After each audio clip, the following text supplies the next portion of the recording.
Alright, hey, this is Hans, and it's time for another unboxing time with the Ramen Rater. Today, we've got a box from Malaysia. This is the first box from Malaysia, from a reader no less, in a very, very long time. Ultra excited, can't wait to dig into this, so let's crack her open, see what we got. Alright, so it is open, so here we are. Let's just, oh my goodness. Wow. It smells like Malaysia. As soon as I cracked the box open, there was a smell. Yeah, I know that smell. Let's start here.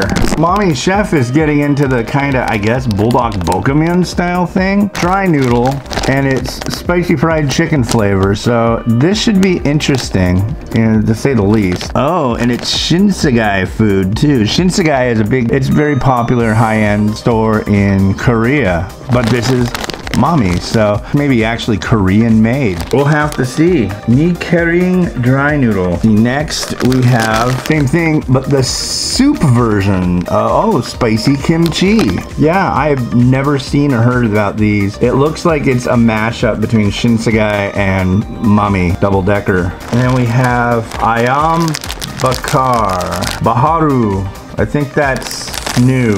I know baru usually is new. Pedas giler ayam bakar. And it's a Mommy product, or a Maggi noodle. So the Maggi Malaysian products are actually made in Malaysia. The Maggi Singapore products are made in Malaysia as well, if that interests anybody.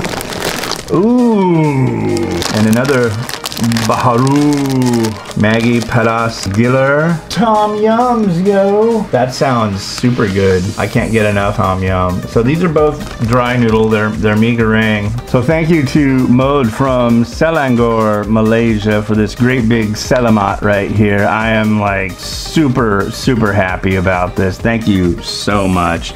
I wish I knew how to say thank you in Malaysian, but I don't. So I'm gonna have to learn. So next time I get something from Malaysia, I'll know how to say thank you. All right, well, hey, cool. Thanks for watching. And this has been Hans the Ramen Rater, wishing you enjoyment of your noodles each and every day. Have a good one. Bye.